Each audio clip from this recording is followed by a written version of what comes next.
stories, what is happening with Gachagua in the courts, the expected declaration by the judges, with whether or not they will recuse themselves and going forward, because what wanauliza, okay, fine, the swearing in of the new deputy president, when is it going to happen? Probably we'll find out today. Of course, there's a lot of excitement around the reappearance of former President Uhuru Kenyatta as well. Those are just some of the big stories and what the president said about Adani as well. But other quick and stories that will definitely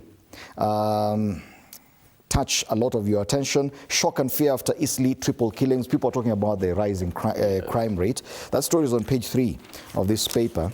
And they talk about fear, unrest grip Eastleigh over killing of 3 family members. The other story that I think we should pay attention to is on the business pages, concerns as KRA goes for phones. Yes, now this one really... It's on page 19. Hii imeguza watu. Ni kama kuguza mlima. Hii imeguza watu. So just a quick look at it. It says, privacy concerns as KRA targets mobile phones in new tax push. Listen to this. The KRA is seeking to register all mobile devices used in the country in a new push to ensure tax compliance. Mulifikiria mutapotea, kwani nyinyi ni nani? It's there on page 19 of the Standard. And I think it's also there on the Daily Nation as well, the back page. Oh, yes. Yes. They say phones to be locked out of network over unpaid taxes. And a quote there by the Communications Authority of Kenya is the back page of Daily Nation. With effect from January the 1st, 2025, MNOs, I'm trying to get what MNOs means. MNOs must ensure that they only connect devices to their networks after verifying the tax compliance status. So jitayarisha for this, and you can definitely read into all this on the back page of Daily Nation and understand, as a user of mobile phones, how does this affect you as well. Lakini kuna simu zitazimika. Zile simu zenye unanunua simu na probably haijalipiwa tax, the IMEI number, IMEI. They have to register each and every one of those, and they'll be linking that up with KRA. Yes. So kama hiyo IMEI haijapiwa tax, hiyo simu hauwezi tumia. This IMEI that mnasikia tukisema is the International Mobile Equipment Identity. Yes. So just how that will affect you as an individual, you can read that story on the back page of the Daily Nation, also on page 19 of the Standard today. But the big story on the Daily Nation, of course, President William Ruto's pronouncements on the Adani deal. He says Adani is a done deal, and it's a good deal for you. But I like the fact that they've paid a lot of attention on the rising cases of crime. Yes. So this Wells Fargo HR and how he walked into a death trap also features on the front page of the Daily Nation, as well as the Eastleigh killings, the last moments of mother, daughter, and niece, and that is on page 2.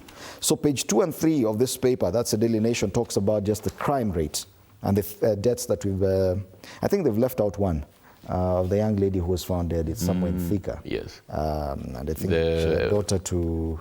nominated MCA's daughter. MCA, yes. Yeah. There's also the MCA for...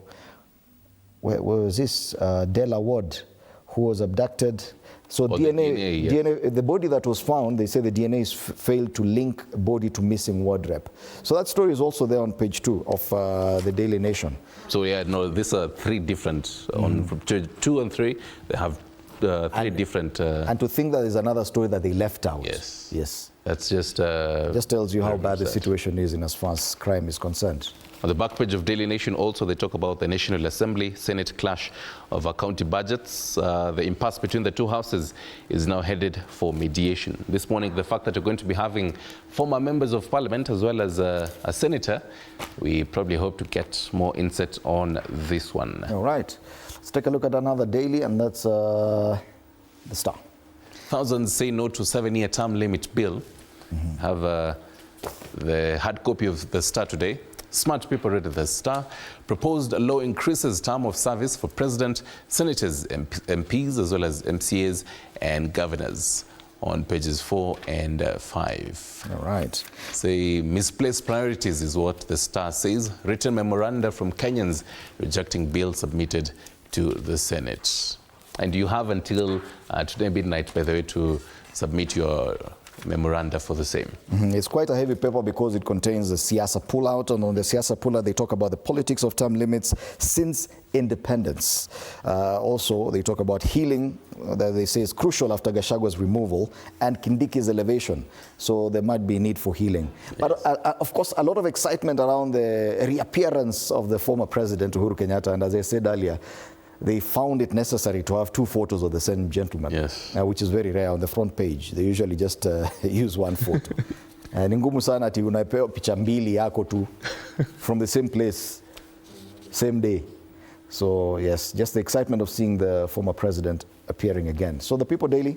Police on the spot over 339 killings, something also reflected on the front page of Daily Nation. They say case of murder increased in 2024, at least 15 abductions reported in the past 2 months, and families search for missing loved ones as state officials sit on their hands. It's become so rampant that right now you can just watch videos on different social media platforms of people being kidnapped, or you're actually witnessing, and it's slowly becoming a norm. So the question the fact that there are quite a number, should we be getting there? There are quite a number of families whose relatives are missing, and they're just in distress and they don't know. And you know, something like this, unless it affects you directly, you may never understand what people are talking about. But you can imagine a family sitting at home, they don't know where their father or mother or brother or sister is. And that's a bit distressing. There's a very nice story here on page 3. Relief for Kenyan facing hangman in the Gulf. So I think you can read more about that. What does it relief mean? Does it mean he is given an extension, or will he be pardoned? Yes. Pale chini, the good matters sports. It's 9 African teams for 2026 World Cup, and Kenya is just hanging on the loose there. Harambee Stars lost some of their points on the FIFA rankings. On Sunday, they're going to be playing against South Sudan, and then they're going to be having their return leg next week. So, jitayarishe for this. Also, by the way, the Junior Starlets walipiga Mexico. They were playing in Dominican Republic. Oh, right. Yes, and they're expected to jet into the country probably today or tomorrow, thereabout. Okay. So it's going to be something big as well. Anasema Ruto atetea dili za Adani. I think we've already covered that story. Rais azungumza kwa mara ya kwanza kuhusu shirika hilo lililojishindia dili za mabilioni. He was talking about the deal with the Ketraco. It is the same company that's dealing with the JKIA. So let's take a look at the other stories given prominence on this front page. Vidokezo, KDF wawili wanaswa kuua mwanafunzi. DNA asema mwili si wa MCA wa Wajir, na Harris adai Trump ni dictator. Yes. It's a dictator. Who you say that? Pale juu Raila kuzindua kampeni. Nilidhani ashazindua. Now the fact that Uhuru is in Cote d'Ivoire, I don't know if Raila will also be heading there to just use that bromance yao. Tete pia. So as far as tax is concerned, we take a look at the Business Daily. Kuna hiyo mambo ya mobile phone kando. Sasa wanasema KRA is going to track motorists' fuel use with eTIMS. The KRA is linking its eTIMS management system to fuel stations in a bid to weed out tax cheats and boost revenues by billions of shillings through monitoring motorists' consumption of diesel and petrol. We munacheza na KRA. Amujai waona namna hii. It's on the cartoon of the Star. I'll be showing you that in a few. Wameiweka hapo vizuri sana. So let's take a look at the cartoons as we come to the end of this news review. And we start off with the Standard. So there's a family seated there watching the impeachment of the deputy president on TV. So the boy is seated on the carpet watching, and anaambia mama yake, Mom, shouldn't daddy recuse himself from punishing me whenever I make mistakes in the house? Hey. So this is the jargon that now we understand. Impeachment, recusal also. Ni kama kuna jamaa alijirecuse from a discussion earlier this week on T47. But, on the People Daily. Yes, Tano's take. Yes, and another death trap is what this common Mwananchi is asking, and she's looking at a crumbling building. Yes, crumbling building. Imeandikwa RIP, NHIF crossed, SHIF tick. But so you seem to have moved from NHIF. They've changed the name of the building. Yes. But the building is still the same and it's crumbling. Will a change in name affect anything? All right. And finally, on the Daily Nation.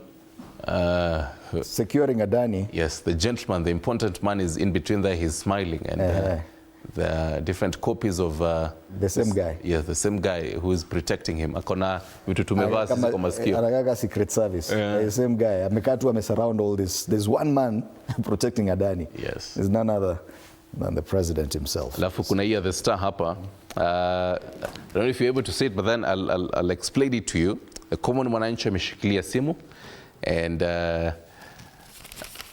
mtu wa KRA ako pale ameingiza mkono yake kwa hiyo simu, and on the other hand there are a couple of coins, and the gentleman there wearing a pink countersuit with a bucket is hoping to beg for hii pesa yenye inaokotwa kwa hii simu ya mtu.